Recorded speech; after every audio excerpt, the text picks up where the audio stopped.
देखिए, कोई तो ऐसा होगा जिसे एक ईमानदार मेहनती आदमी की जरूरत है। मेहरबानी करके आप एक बार और कोशिश कीजिए। बहुत बहुत एहसान होगा आपका मुझ पर। मैं तो कुछ भी करने को तैयार हूँ, कुछ भी। जी जी जी जी, बेहतर मैं आपके फोन का इंतजार करूंगा। धन्यवाद।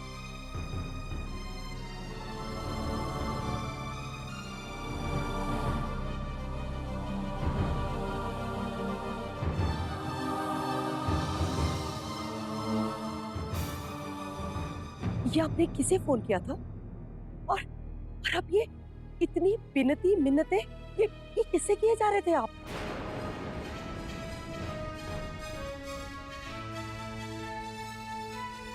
बताइए ना, कैसे हालात, ये किसका एहसान, किस लिए? बस यूं समझ लीजिए कौशल्या जी कि हवा का रुख बदल रहा है। मैं कुछ समझी नहीं। देखिए कौशल्या जी, कल कल को वीनू का बच्चा होगा, उसकी जिम्मेदारियां और बढ़ जाएंगी। ऐसे में हम भी उससे आस लगाएं तो ये तो ज्यादती होगी ना। अपने ही बेटे पर बोझ बन जाए, ये भी तो ठीक नहीं है ना। तो क्या आप? हाँ कौशल्या जी, मैं सोच रहा हूं कि कोई कोई भी छोटी मोटी नौकरी कर लूं। आप ऐसा क्यों सोचते हैं जी? इस इस उम्र में आप काम करेंगे जी? क्या करें कौशल्या जी, क्या करें? जब मजबूरी सामने आती है तो इंसान को अपनी अपनी सोच का रास्ता भी बदलना पड़ता है। और वो मजबूरी क्या है बाबूजी?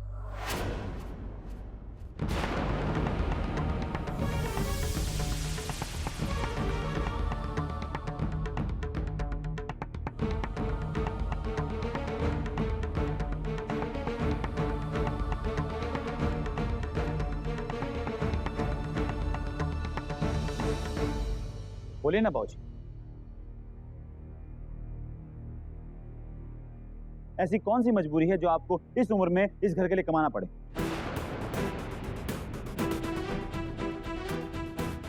ऐसी कौन सी आफत आन पड़ी है इस घर पर जो बाबूजी बाहर जाकर नौकरी करना चाहते हैं? एक्चुअली बाबूजी को मुझ पर यकीन ही नहीं। वो मुझे इस काबिल ही नहीं समझते कि मैं इस घर का खर्चा चला सकता हूं। नहीं बेटा, बस मैं नहीं जानता बाबूजी कि आप क्या सोचते हैं, लेकिन मुझे ये बात गवारा नहीं। अरे लोग क्या सोचेंगे? वो तो यही कहेंगे ना कि मैं अपने माँ बाप की इस उम्र में सेवा नहीं कर सकता। मुझ पर उंगलियां उठाएंगे, कहेंगे कि नीरज शर्मा कितना मतलबी कि बुढ़ापे में अपने माँ बाप से इतनी मेहनत और मुशक्कत करवा रहा है। बाबूजी लोग मुझ पर उंगलियां उठाएंगे, मुझ पर इल्जाम लगाएंगे, खिल्ली उड़ाएंगे मेरी। आपको फर्क नहीं पड़ता बाबूजी, लेकिन मुझे मेरी इज्जत प्यारी है।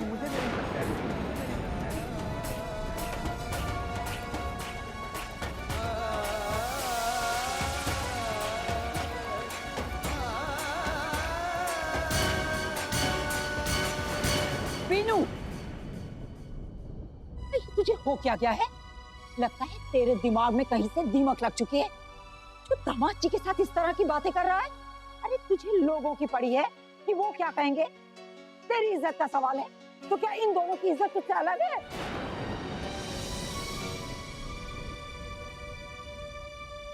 ये दोनों तो बेचारे ऐसे निस्वार्थ हैं कि तेरी तकलीफ के वक्त एक पल भी नहीं सोचा।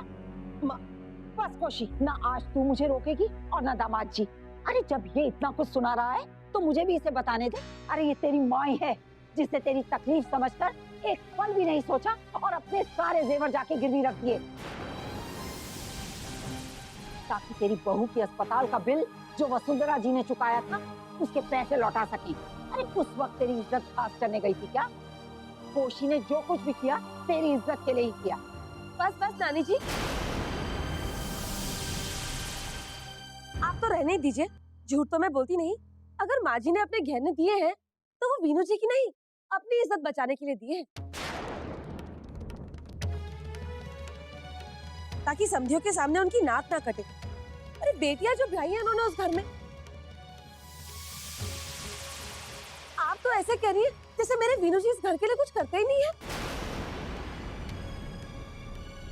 जब मेरी मम्मी जा रही थी तब तो आपने बड़ी बड़ी बातें की थी, फिर अब क्या हुआ? आप लोग तो बड़े सत्यवादी लोग हो ना, तो फिर क्यों? बस बहू,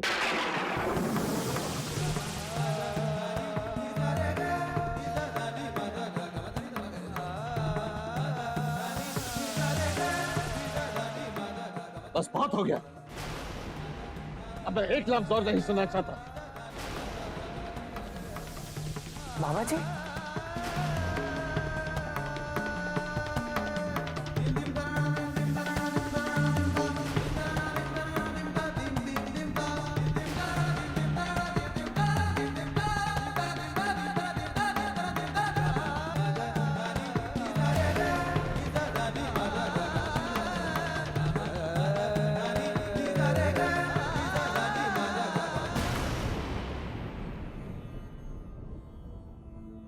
मामा जी, ठीक है, खुश रहो, मैं आपके लिए शरबत लेकर आती हूँ।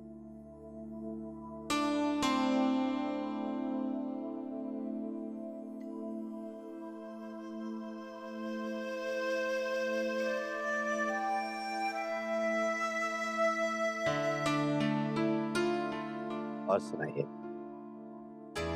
कैसे आना हुआ? मामा जी, मुझे आपकी एक फेवर चाहिए थी। हाँ हाँ, बोलिए। पापा ने और रणवीर ने मुझे एक नया प्रोजेक्ट दिया है और उसकी प्रेजेंटेशन मुझे करनी है। क्या बात है अलेख बाबू, इतने कम समय में आप इतना कुछ कर रहे हैं। वाकई मैं बहुत खुश हूँ। मामा जी, इस प्रोजेक्ट का सारा काम हो गया, मैं आपको दिखाऊं? हाँ,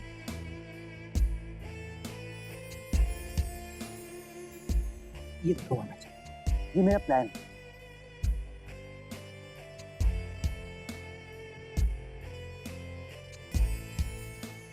जी, वाह वाह अलेख बाबू, बहुत बढ़िया। मुझे तो यकीन ही नहीं हो रहा कि आपने किया। मामा जी, इस प्रोजेक्ट का सारा काम हो चुका है, बस मुझे पे एक लाइन चाहिए जो शॉर्टकट में बता सके कि मेरा प्रोजेक्ट क्या है, जैसे घर की सेफ्टी, अपनापन वगैरह वगैरह।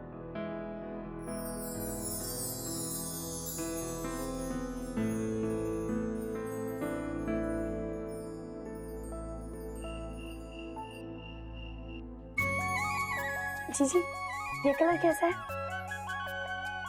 बहुत सुंदर है साधना, वो बिल्कुल साड़ी की मैचिंग का है। तुझे याद है ना साधना, नानी माँ क्या कहा करती थी? वो कहती थी कि जब भी पति घर आए तो उसे सबसे पहले अपनी पत्नी की खुशबू आनी चाहिए, इतना काबू होना चाहिए उसके मन पर।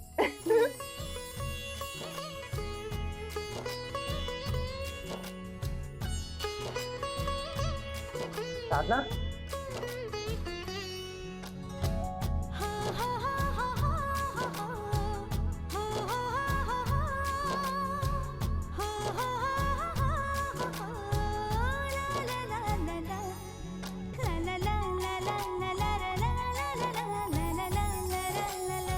साधना, अब मैं चलती हूँ।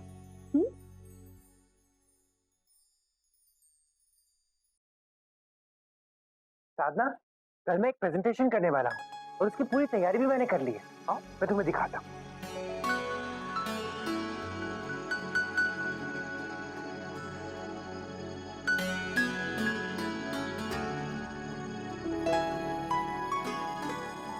तुम्हें पता है साधना, मामा जी ने मुझे बहुत ब्यूटीफुल लाइन दी कि जो इंसान मन से एक दूसरे के करीब होते हैं वो ही एक मकान को घर बना सकते हैं।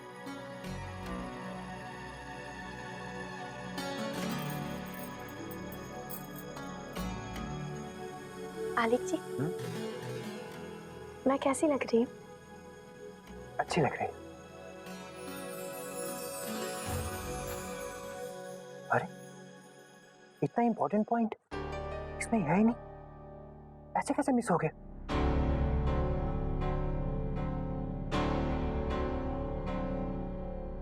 आलिक जी, वो आपको ये साड़ी का कलर अच्छा लगता है ना? आलेख जी, ओह साधना, कितना शोर मचाती हो तुम। मुझे मेरा काम क्यों नहीं करने देती? तुम देखती नहीं मैं अपना काम कर रहा हूँ तो क्यों डिस्टर्ब करती हो मुझे? आलेख जी वो, आलेख जी ये, और चूड़ी का खनखन तुम्हारी। प्लीज तुम यहाँ से जाओ, मुझे डिस्टर्ब मत करो।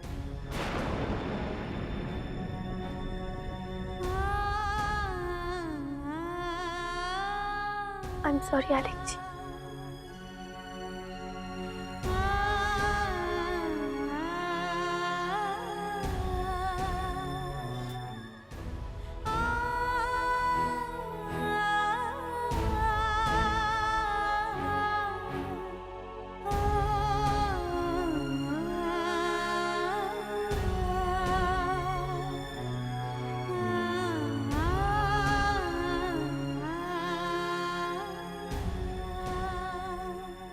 आप यहाँ क्या कर रही हैं साधना जी? इस वक्त तो आपको अपने कमरे में अपने पति देव के साथ में होना चाहिए था। क्या कहा जिया जी ने? यही कहा होगा ना कि आज तुम बहुत सुंदर लग रही हो। बोलो बोलो। क्या बात है, इतना भी क्या शर्माना? साधना मुझसे क्या छुपा रही है? बताना, ऐसा क्या किया जिया जी ने जो तू यहाँ पे चली आई? कहीं जिया जी ने मेरी प्यारी सी बहन की पतली सी कलाई तो नहीं मोड़ दी, चूड़ी तो नहीं तोड़ दी?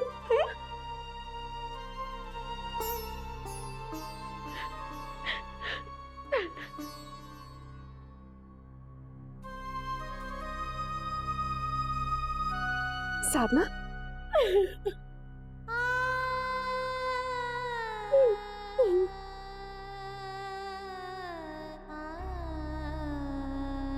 साधना क्या हुआ?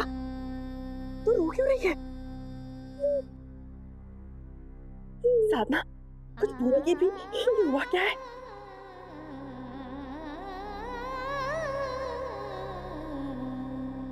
जी खुशी आती भी है तो बस दिल पर दस्तक देकर चली जाती है। शायद मेरी हर उम्मीद के नसीब में इतना ही लिखा है। जी जब आपकी जिंदगी में कोई अपना हो, वो आपके पास हो पर आपके साथ ना हो, तो उससे दूर रह के कैसे जिया जाएगा? बताइए ना, कैसे जिया जाएगा? कैसे?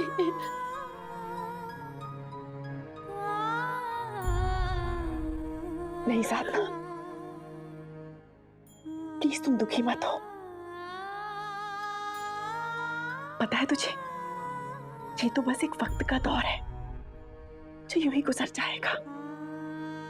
सब ठीक हो जाएगा साधना। जिया जी नई नई चीजें सीख रहे हैं ना, उसमें थोड़ा सा उलझ गए तो बिल्कुल चिंता मत कर साधना। देखना एक ना एक दिन जिया जी को यह एहसास हो जाएगा कि उनकी जिंदगी में तू कितनी अहमियत रखती है। बस तुझे थोड़ा सा सब्र करना होगा।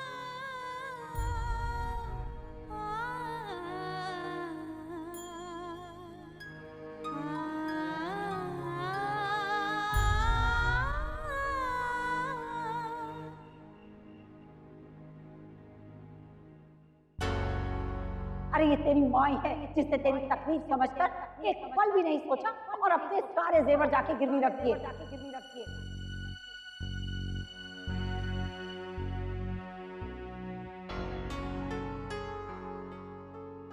मीनू जी, ये क्या है? अरे वाह, इतने सारे घर, क्या है ये? हमारा नया project cottage city. Cottage city मतलब? एक नई बस्ती बन रही है जिसमें बहुत सारे घर होंगे। सच? ये सब किसने सोचा वीनू जी? आपने? नहीं, आलेख बाबू ने। आलेख बाबू ने? अरे वाह, आलेख बाबू ने तो कमाल कर दिया।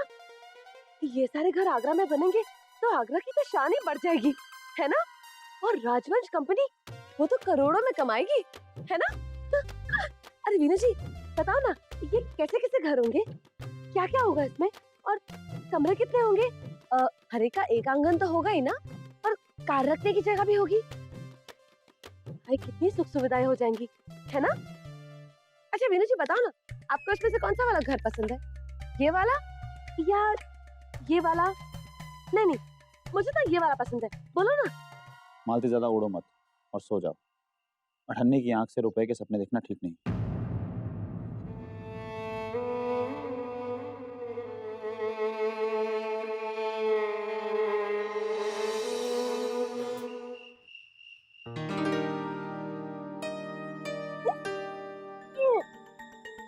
रागिनी क्या हुआ? अरे रागिनी, रागिनी सब ठीक तो है?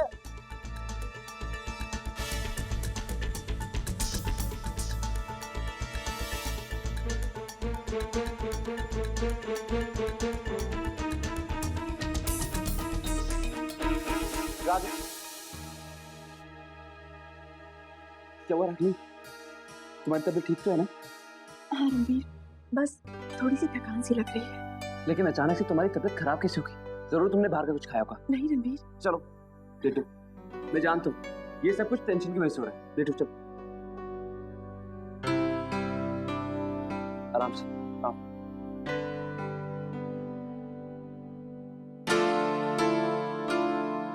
मैं जानता हूँ रागिनी, तुम दादी बुआ के बारे में सोच रही हो, लेकिन रागिनी तुम्हें गिल्टी फील करने की कोई जरूरत नहीं है।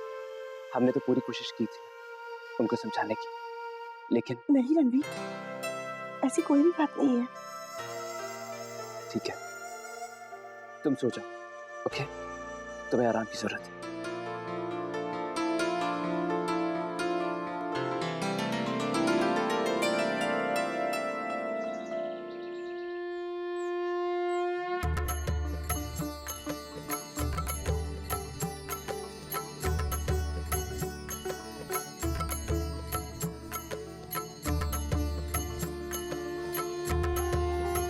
हे भगवान, आज मेरे आलेख जी को आपके आशीर्वाद की जरूरत है।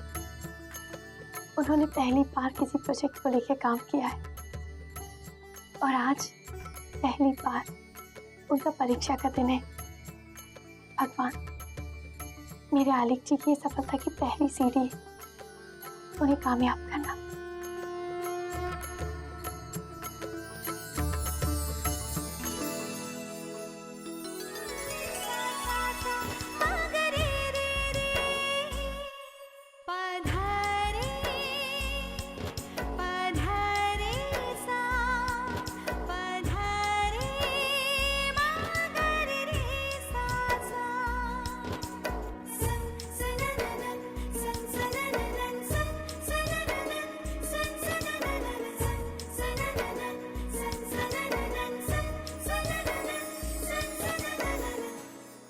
भैया, मैं आपके साथ ऑफिस में प्रेजेंटेशन के लिए नहीं आ पाऊंगा।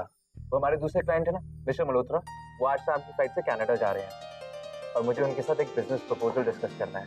कोई बात नहीं रवि, वैसे अगर तुम हमारे साथ आते तो अच्छा होता।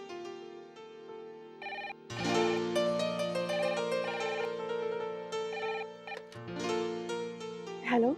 हाँ रागिनी, बेटा जरा आलेख बाबू से बात तो कराओ। जी एक मिनट। जिया जी, आपके लिए फोन है। मेरे लिए? हाँ।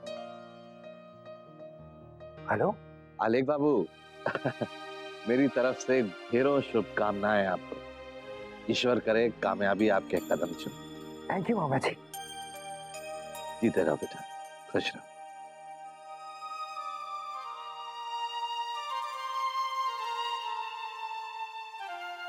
वैसे मुझे ऐसा लगा कि मैं किसी एग्जाम के लिए जा रहा हूँ। आलेख, फिर चले बेटा? जी। पापा जी बस एक मिनट रुकिए, मैं भी आई।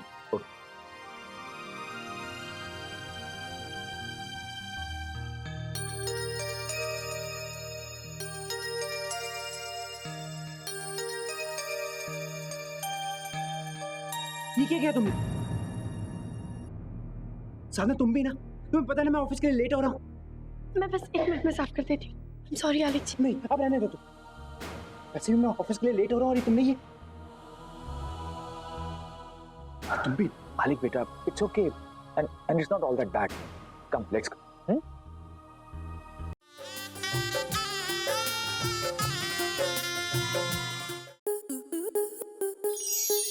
स्टार प्लस के ऐसे ही और बेहतरीन लम्हे देखने के लिए सब्सक्राइब करें हमारे YouTube चैनल को।